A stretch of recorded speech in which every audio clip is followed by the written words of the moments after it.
ಜಾತಿ ಗಣತಿ ಬಗ್ಗೆ ಒಂದೇ ಒಂದು ಪದ ಹೇಳಬೇಕು ಅಂದರೆ ಇದು ಸುಮ್ಮನೆ ಹಿಂಗೆ ಯಾರೋ ಕೂತ್ಕೊಂಡು ಬರ್ಸಿರೋ ಥರ ಇದೆ. ಅದು ಯಾರೋ ಕೂತ್ಕೊಂಡು ಬರ್ಸಿರೋ ಥರ ಇದೆ.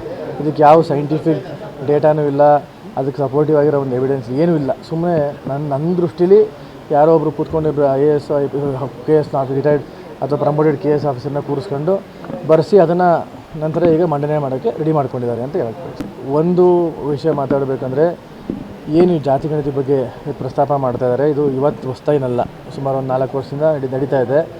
ಅದು ಉದ್ದೇಶ ಇಷ್ಟೇ, ಆ ಜಾತಿ ಗಣತಿ ಮೇಲೆ ಜನಸಂಖ್ಯೆ ಆಧಾರದ ಮೇಲೆ ನಾವು ಇಷ್ಟು ಅನುದಾನಗಳನ್ನ ಹಂಚ್ತೀವಿ ಅಂತ ಒಂದು ಪ್ರಕ್ರಿಯೆ ನಡೀತಾ ಇದೆ. ಆ ದೃಷ್ಟಿಯಿಂದ ಈಗ ಗ್ಯಾರಂಟಿಗಳಿಂದ ನಮ್ಮ ರಾಜ್ಯದ ಆರ್ಥಿಕ ಪರಿಸ್ಥಿತಿ ಅಧೋಗತಿಗೆ ಹೋಗಿದೆ. ಇನ್ನು ಮತ್ತು ಇದೇ ರೀತಿ ಜಾತಿ ಓಲೈಕೆ ರಾಜಕಾರಣನ ನಮ್ಮ ಸಮಾಜನ ಒಡೆಯೋಂಥ ಒಂದು ಕೆಲಸನ ಮುಂದೆ ರಾಜ್ಯ ಸರ್ಕಾರ ಕೈ ಹಾಕುತ್ತೆ ಅಂತ ಹೇಳಕ್ಕೆ ಬಯಸ್ತೇನೆ. ಅಲ್ಲ ನೋಡಿ, ನಾನು ಯಾವ ಸಮಾಜದ ಬಗ್ಗೆನೂ ಮಾತಾಡಲ್ಲ, ಬಟ್ ಅದು ನನ್ನ ಸ್ವಂತ ಅಭಿಪ್ರಾಯ ಇಷ್ಟೇ. ಈ ಜಾತಿ ಗಣತಿ ಮಾಡೋದು ಒಂದು ಸಮಾಜದ ಏಳಿಗೆಗೆ, ಈ ಸಮಾಜನ ಒಡೆದುಬಿಟ್ಟು ಅಲ್ಲಿ ಅವರು ಸ್ವಹಿತಾಸಕ್ತಿಯಿಂದ ರಾಜಕಾರಣ ಮಾಡೋಕ್ಕೆ ಪಕ್ಷದ ಸೀಟ್ ಜಾಸ್ತಿ ಬರಲಿ, ಅದು ಒಳ್ಳೆ ಬೆಳವಣಿಗೆ ಅಲ್ಲ ನಮ್ಮ ರಾಜ್ಯದಲ್ಲಿ ಅಂತ ಹೇಳಕ್ಕೆ ಬಯಸ್ತೀನಿ. ಪುನರ್ ಪರಿಶೀಲನೆ ಎಲ್ಲ ನನ್ನ ದೃಷ್ಟಿಲಿ ಇದು ಮಾಡೋದೇ ಟೋಟಲಿ ತಪ್ಪು ಅನಿಸುತ್ತೆ.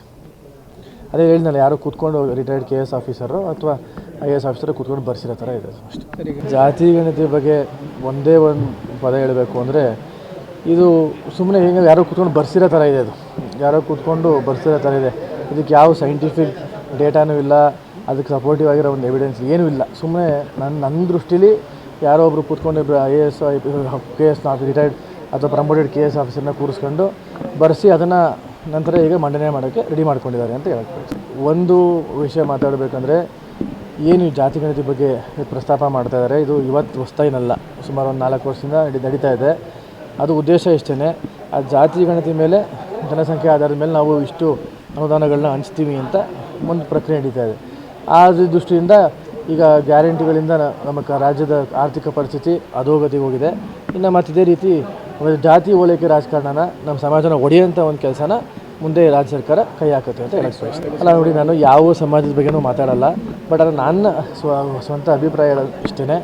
ಈ ಜಾತಿ ಗಣತಿ ಮಾಡೋದು ಒಂದು ಸಮಾಜದ ಏಳಿಗೆಗೆ, ಈ ಸಮಾಜನ ಒಡೆದುಬಿಟ್ಟು ಅಲ್ಲಿ ಅವರು ಸ್ವಹಿತಾಸಕ್ತಿಯಿಂದ ರಾಜಕಾರಣ ಮಾಡೋಕ್ಕೆ ಪಕ್ಷದ ಸೀಟ್ ಜಾಸ್ತಿ ಬರಲಿ, ಅದು ಒಳ್ಳೆ ಬೆಳವಣಿಗೆ ಅಲ್ಲ ನಮ್ಮ ರಾಜ್ಯದಲ್ಲಿ ಅಂತ ಹೇಳಕ್ಕೆ ಬಯಸ್ತೀನಿ. ಪುನರ್ ಪರಿಶೀಲನೆ ಎಲ್ಲ ನನ್ನ ದೃಷ್ಟಿಲಿ ಇದು ಮಾಡೋದೇ ಟೋಟಲಿ ತಪ್ಪು ಅನಿಸುತ್ತೆ.